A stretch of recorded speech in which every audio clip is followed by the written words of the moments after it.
Hello and welcome to the program UFO Warning. In this episode, we're talking about UFO over Texas nuclear plant. That's correct, UFO over Texas nuclear plant. This is another one that came out of these Department of War document releases. There's an article about it on Yahoo News of all places, which I thought was pretty good. I'm going to get into that, but just quickly, I want to apologize. Yesterday, the podcast, something happened with the upload, or something maybe while I was already uploaded, where the audio and video tracks became separated, and you couldn't hear the podcast. So that's pretty annoying. And somebody kindly let me know in the comment section, and I was able to get in and remedy that. So thank you for doing that. Anyway, on to this article. It says a UFO over a Texas nuclear plant. What a newly released report says. It's written by Dante Motley, Wednesday, July 15th, 2026. It says, it's got a picture here of this, nuclear weapons plant. It says, a newly released federal report details how security officers chased an unidentified object after it triggered a lockdown at the Pantex nuclear weapons plant. Wow, sounds pretty serious. A slow-moving, diamond-shaped object prompted security officers at the nation's primary nuclear weapons assembly site near Amarillo to lock down protected areas and pursue it for miles before it disappeared, according to a newly released federal report. The report came from Pantex, the federal facility in Carson City that assembles and dismantles nuclear weapons, tests nuclear materials, and stores components. It was among the latest files released this month documenting unexplained encounters officials could not definitely identify. The incident began shortly after 7 a.m. September 1st, 2015, when ground surveillance radar detected an unknown object about 1.75 miles southwest of Pantex facility, moving north at an estimated 10 to 15 miles per hour. So just less than 2 miles north of the facility. This has only been 11 years ago. Security officers secured gates leading to protected areas, repositioned patrols, and launched a search. A ground team followed the object by vehicle, while 2 officers observed it through binoculars, and another team tracked it using a camera mounted on an armored Bearcat. They were unable to identify any type of propulsion system on the object while using binoculars to assess the object, the report states. Officers also reported hearing no sound. Despite several minutes of observation, officers never caught up with it. According to the report, the object accelerated and changed direction after leaving Pantex property. The pursuit ended where the road ended, and a search by the Carson County Sheriff's Office found nothing. Witness decided the object was about 4 feet tall and 2 feet wide at its base, narrowing toward the top. Its reported color varied from black to silver, red, or blue. The pursuing officers described it as diamond-shaped with a rounded top. The Bearcat team estimated it flew 100 to 200 feet above the ground, and at one point came within about 110 yards of them. The surveillance tower recorded the encounter, but officials said the object was too far away for useful detail. The report includes a grainy image showing a dark object above the horizon and 2 enhanced images from Sandia National Laboratories. Investigators concluded the object never behaved threateningly, approached sensitive assets, or entered heavily secured portions of the site. Evidence was forwarded to the FBI. Well, boy, I bet they got right on that. The 7-page report, originally marked unclassified controlled nuclear information and not for public release. Think about that. Unclassified, but not for public release.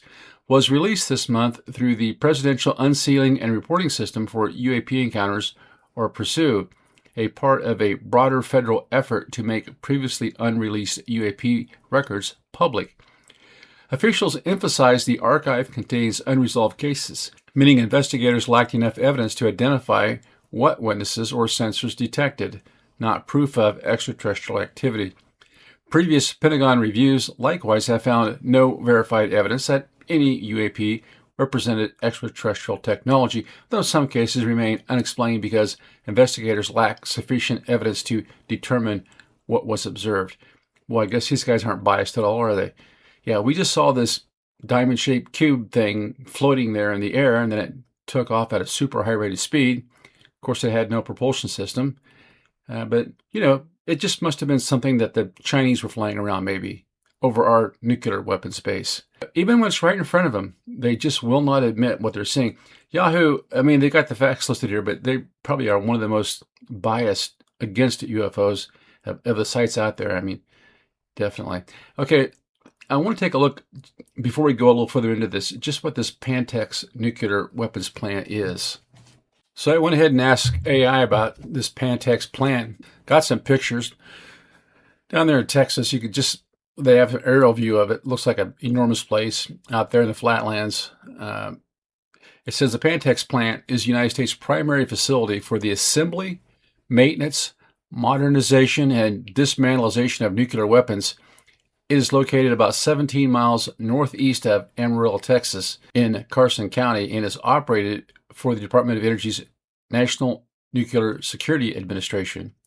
Asked, what does Pantex do? Well, unlike facilities that manufacture the nuclear materials themselves, Pantex is where completed warhead components are brought together or taken apart. Its major missions include assembly, nuclear warheads from components manufactured at other DOE facilities; disassembly, retired nuclear weapons removed from the U.S. stockpile; and life extension programs that replace aging components to extend the service life of existing warheads. Thousands of these things sitting around in, silos, submarines, wherever. And I guess they age out. The plastic dries out, parts get old. Kind of scary thinking about these endless supply of nuclear warheads just aging away. Even more so in Russia and China, I suppose. It says surveillance and testing to inspect weapons for age-related degradation. Manufacturing and testing high explosive components used in nuclear weapons. The site has had several lives. 1942 to 1945, it was built as the Pantex Ordnance Plant, producing conventional artillery shells and bombs during World War II. 1951, the federal government converted it into part of the nation's nuclear weapons complex. 1975 to present, became the primary U.S. site for assembly and dismantling nuclear weapons. 1991, the last newly manufactured U.S. nuclear weapons was completed. Since then, the emphasis has shifted toward refurbishment and dismantlement rather than producing new designs. Yeah, I think we probably have enough.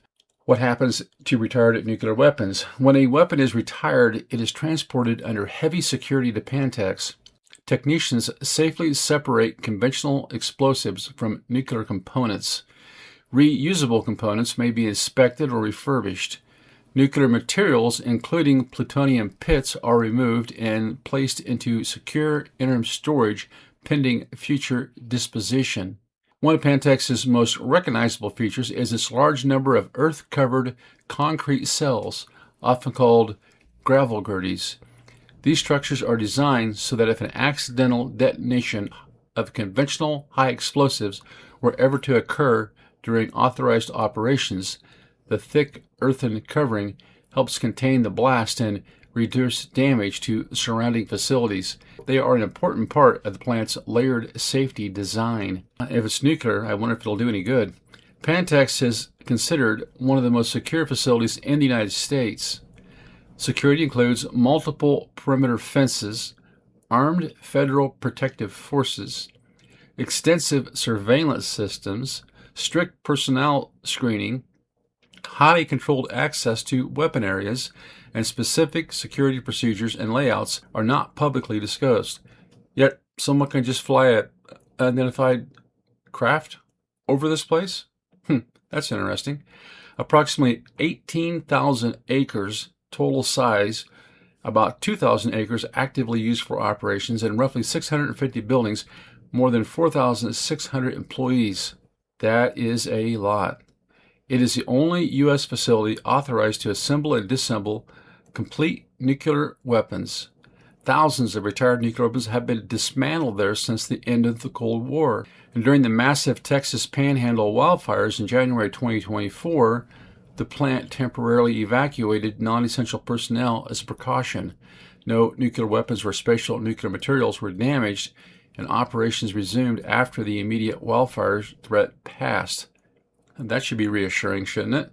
Why Pantex is important. We'll finish up with it here.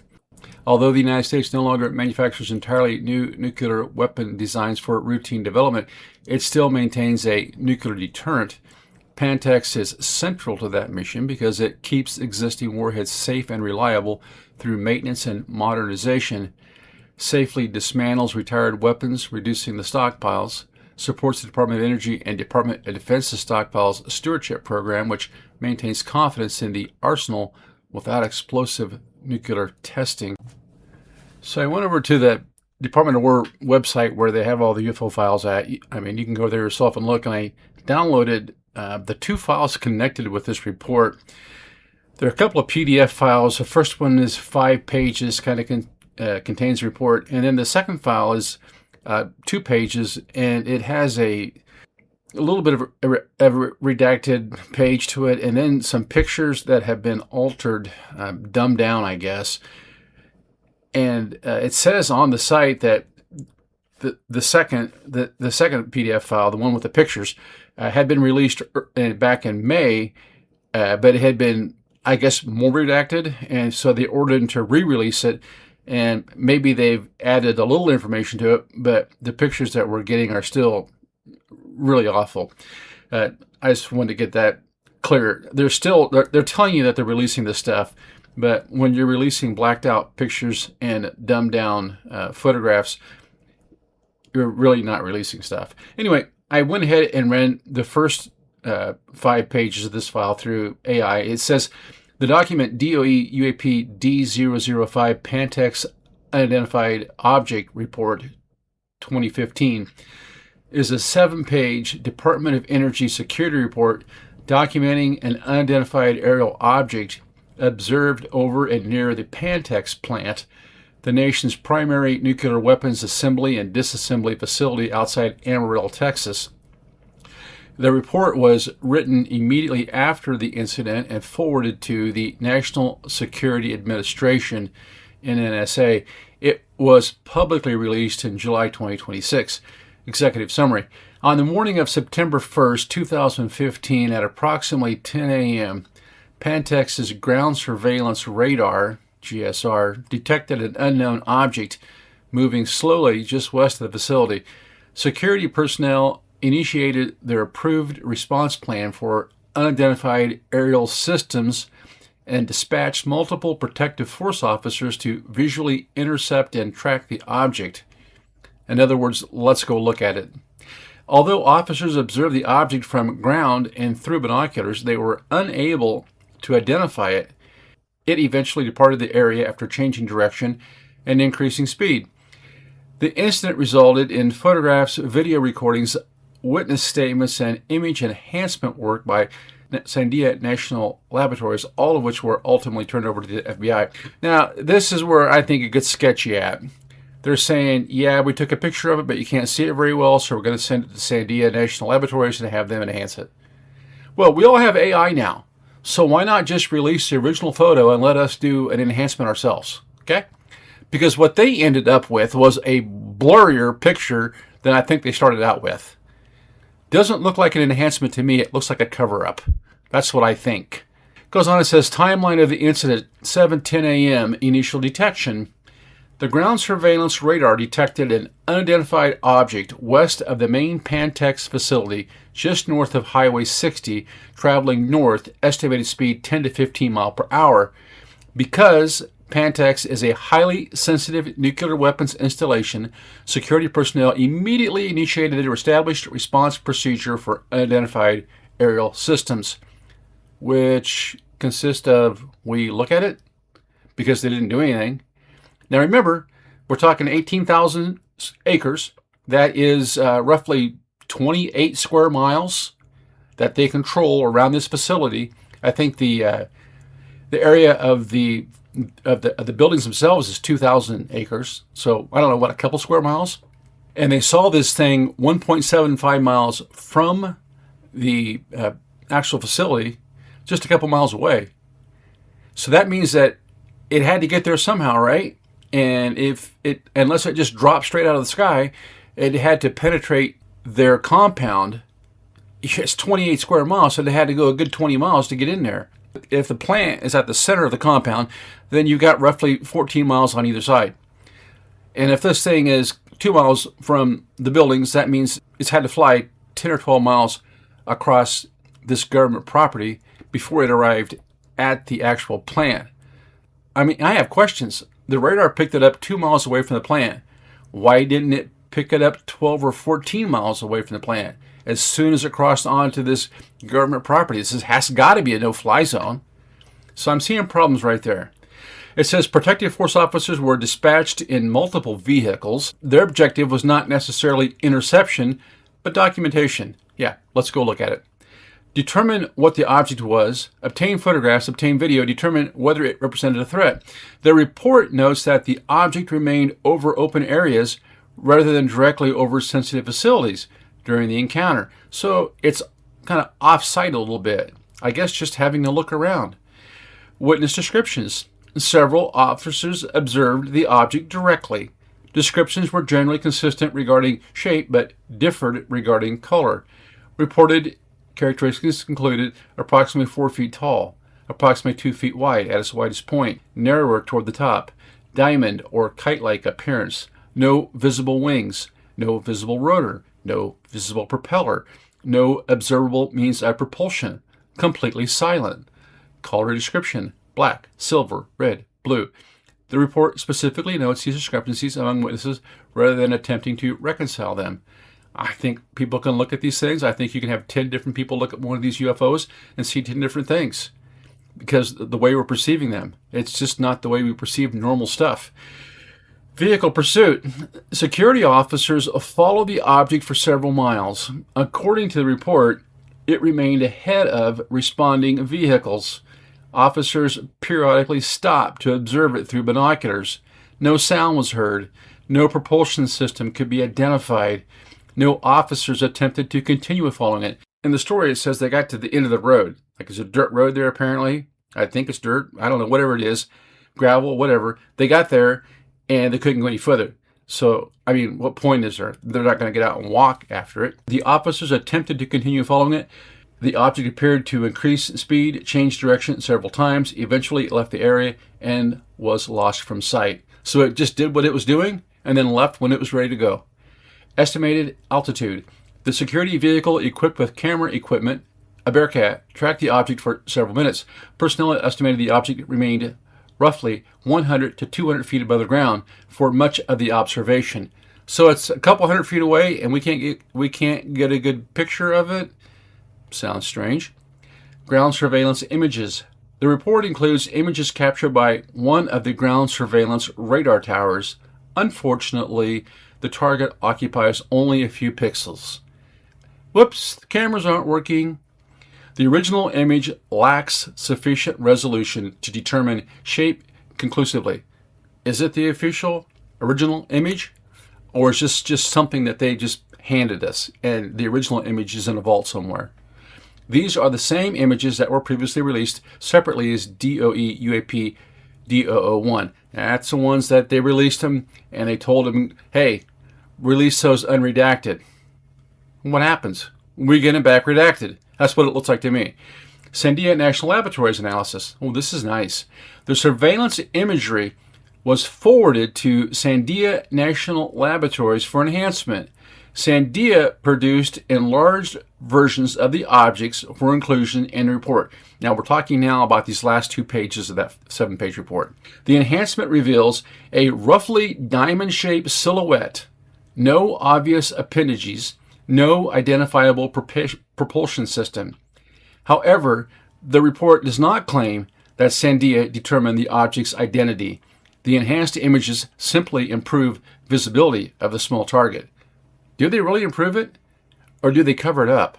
That's what I would like to know, because, we haven't seen the original yet. Let us look at the original photograph from the Bearcat truck. How about that? Threat assessment. One notable statement in the report is that the object did not appear threatening during the incident. Well, how can you say that? They were flying over a nuclear weapons facility. For crying out loud. The report states it never approached sensitive assets closely.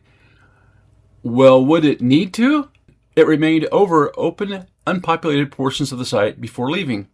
Despite the lack of immediate threat, the incident was treated seriously because it occurred at one of the United States' most sensitive nuclear facilities. Yeah, it was treated seriously. They sent the Go Look guys out. They went out and looked. They took some pictures. They claimed the pictures weren't good enough to determine anything by, so they sent them to Sandia National Laboratory. Yeah, those guys will get right on it. And they will enhance those photos and we'll know exactly what we're looking at. And what did we end up with? A couple of blurry pixels. FBI involvement. We'll definitely want to get these guys on the case. At the conclusion of the investigation, witness statements, video recordings, photographs, and other collective evidence were provided to an FBI agent for follow-up. Yeah, we'll get right on that. The report does not describe any subsequent FBI findings or identify the object. At this point, having the FBI investigate UFO sightings is just laughable to me. What the report does not say, the document is careful in its wording. It does not state that the object was extraterrestrial, alien, advanced military technology, a drone, a balloon, or conclusively anomalous. It wasn't conclusively anomalous? Really? Because is it every day you walk outside and see a 2x4 squarish rectangular object suspended 200 feet over a nuclear weapons facility? Is that normal? Instead, it consistently refers to it as simply an unidentified object. No definitive explanation is provided in the report. This is crazy, folks. Overall assessment.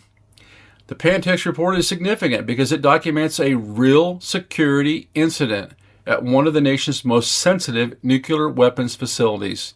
Multiple security officers, radar operators, and surveillance system detected an aerial object that prompted an organized response. Yes, the Go Look team. The object was described as small, silent, and slow-moving, with witnesses reporting no visible means of propulsion and noting that it later increased speed and changed direction during the pursuit. The incident generated enough concern to involve Sandia National Laboratories for image enhancement. If you're believing that, I've got a bridge in Brooklyn to sell you. They send the image there to be enhanced, and it comes back looking worse than the original, apparently. And the FBI for evidence collection. At the same time, the report remains cautious. It records observations without attributing them to any extraordinary cause and does not conclude what the object actually was. These things could be sitting in their living room, and they would pretend like they weren't there. It's that bad. I guess the one good thing about this stuff being released by Trump is that at least it's getting it out there. And at this point, if you can't tell the level at which we have been lied to, wow, stop and think about it. This is some crazy stuff. So we have clearly what any of us would call a UFO, an unidentified flying object, flying over a nuclear weapons base. They send the Go Look team to go out and look at it. They look at it. They see it. They take pictures. The pictures must have been pretty spectacular because they send those pictures to Sandia National Laboratory to get them enhanced, quote unquote. And when we get the pictures from Sandia, all we see are a couple of gray pixelated marks on a piece of paper, and we have no idea what they are. But something happened. I think that you could sum up 90% of these UFO reports that the government files with two words: something happened, or somebody saw something. That's the level of detail that we're being given. And when they do have good pictures, they're simply covering them up. As always, if you enjoyed the program, don't forget to hit like, follow, subscribe. It doesn't cost a dime. Until next time, this is UFO Warning. Over and out.